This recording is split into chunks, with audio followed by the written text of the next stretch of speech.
بسم اللہ الرحمن الرحیم۔ اکثر ہمارے ذہنوں میں یہ سوال پیدا ہوتا ہے کہ کیا پرندوں کو قید کر کے رکھا جا سکتا ہے؟ کیا ہمارے پیارے نبی حضرت محمد صلی اللہ علیہ وآلہ وسلم کی کوئی حدیث پاک اس موضوع پر موجود ہے؟ کبوتر کو گھر میں رکھنے سے خوشحالی آتی ہے یا کہ وہ گھر والوں کے لیے منحوس ہوتا ہے؟ کبوتروں کا جنات سے کیا تعلق ہے؟ کبوتر کسی بھی شخص کو بد دعا کب دیتا ہے؟ ناظرین گرامی، سب سے پہلے تو اس بات کو ذہن نشین کر لیں کہ گھروں میں جانور اور پرندے پالنا جائز ہے، بشرط یہ کہ ان کی خوراک اور نگہداشت کا بھرپور انتظام کیا جائے، ان کو تنگ نہ کیا جائے اور بیماری کی صورت میں ان کا علاج معالجہ کروایا جائے۔ ناظرین گرامی، بخاری کی حدیث نمبر 2291 اور مسلم کی حدیث نمبر 1692 پر روایت اس طرح موجود ہے کہ حضرت انس رضی اللہ تعالی عنہ کے چھوٹے بھائی نے ایک پرندہ پال رکھا تھا،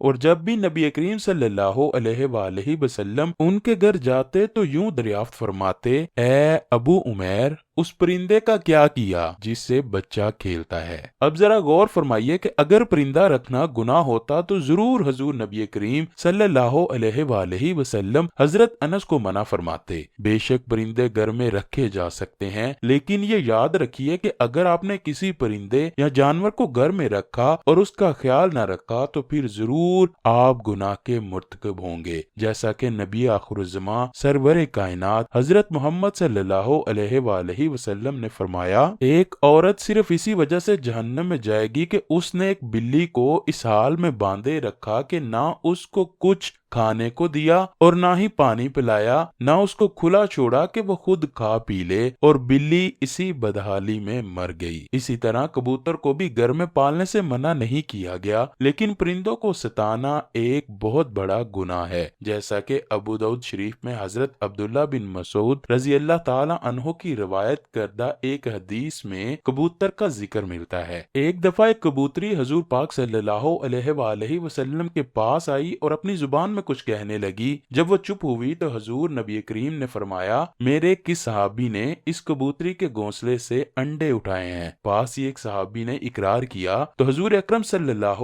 علیہ وآلہ وسلم نے انہیں حکم دیا کہ فوراً اس کے انڈے واپس رکھائیں۔ ناظرین گرامی، پرندوں کو ستانے میں کوئی خیر نہیں، بلکہ الٹا پرندے اپنے ستانے والے کے لیے بد دعا کرتے ہیں، چونکہ کبوتر بھی ان پرندوں میں شامل ہے جو کہ انبیاء علیہ الصلوۃ والسلام کا پسندیدہ رہا ہے۔ اسی لیے اگر کبوتر کو ستایا جائے گا تو کبوتر بھی بد دعا دے سکتا ہے، لہٰذا کبوتر کو ستانے سے اجتناب کرنا چاہیے۔ کبوتر کے حوالے سے آپ کو بتاتے ہیں کہ اسلامی تعلیمات اس کے بارے میں کیا کہتی ہیں۔ احادیث میں ہے کہ گھریلو کبوتر خدا کو بہت یاد کرتے ہیں، اہل بیت کو دوست رکھتے ہیں اور صاحب خانہ کو دعا دیتے ہیں کہ اللہ تمہیں برکت دے۔ کسی شخص نے رسول اللہ صلی اللہ علیہ وآلہ وسلم سے تنہائی کی شکایت کی تو آپ صلی اللہ علیہ وآلہ وسلم نے فرمایا کہ ایک جوڑا کبوتر کا پال لو۔ حضرت جعفر صادق فرماتے ہیں کہ کبوتر پیغمبروں کے پرندوں میں سے ہے، کبوتر گھر میں رکھو، چونکہ حضرت نوح علیہ السلام نے اس کو پسند کیا ہے اور دعا دی ہے کہ کسی پرندے پر اتنا پیار نہیں آتا جتنا کبوتر پر آتا ہے۔ آپ نے فرمایا جس گھر میں کبوتر ہوں اس گھر میں رہنے والے جنوں کی آفتوں سے محفوظ رہتے ہیں، کیونکہ جنوں کے بچے گھروں میں کھیلتے پھرتے ہیں۔ جس گھر میں کبوتر ہوتے ہیں وہ ان سے مشغول رہتے ہیں اور آدمی کی طرف توجہ نہیں ہوتی۔ یہ کبوتر ہی وہ خوش قسمت پرندہ تھا کہ جسے حضرت نوح علیہ السلام نے جب طوفان تھما تو کشتی سے اڑایا کہ دیکھ کر آئے کہ کہاں پر خشک زمین ہے۔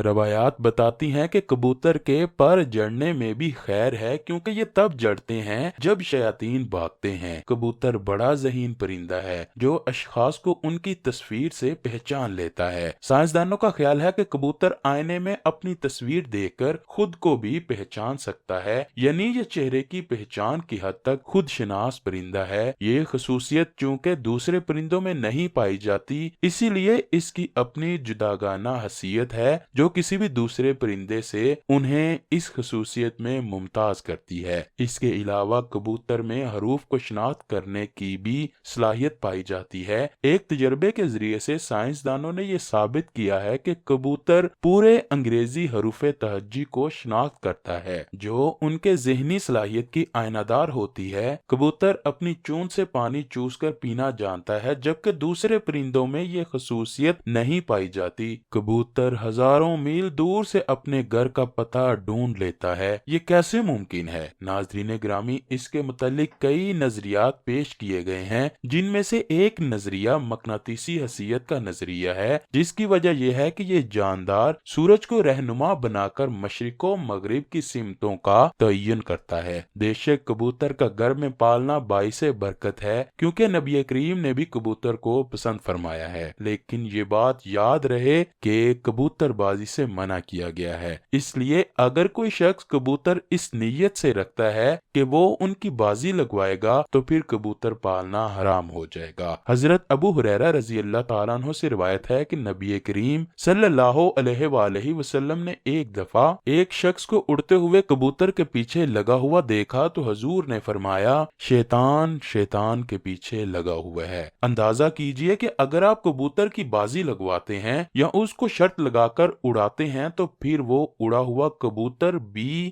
شیطان ہے اور اس کو اڑانے والا بھی شیطان ہوگا۔ کبوتر کے بے شمار فائدے اور برکتیں ہیں، لیکن پھر بھی کبوتر بازی ایک حرام عمل ہے۔ کبوتر بازی، جانوروں کی لڑائی، یہ ایسے مشغلے ہیں جن میں پڑھ کر انسان اپنے دیگر فرائض اور اسلامی عقائد کو بھول جاتا ہے، جس وجہ سے اس کو شیطانی عمل کہا گیا ہے۔ اسی طرح جانوروں کو آپس میں لڑانے سے بھی سختی سے منع فرمایا گیا ہے، کیونکہ اس سے جانوروں کو تکلیف ہوتی ہے اور جانور کو تکلیف دینا حرام ہے۔ رسول اللہ صلی اللہ علیہ وآلہ وسلم نے فرمایا، جانوروں کو ایذا و تکلیف دینا درست نہیں، جیسا کہ مسند ابی اعلیٰ 651 اور مسند بزار 2063 میں ہے کہ رسول اللہ صلی اللہ علیہ وآلہ وسلم ایک اونٹ کے پاس سے گزرے جس کے چہرے پر داغ لگا ہوا تھا، تو آپ نے فرمایا، جاؤ اونٹ کے مالک سے کہو کہ اس کے چہرے سے آگ کو دور رکھے۔ حضرت انس رضی اللہ تعالیٰ عنہ سے حدیث ہے کہ رسول اللہ صلی اللہ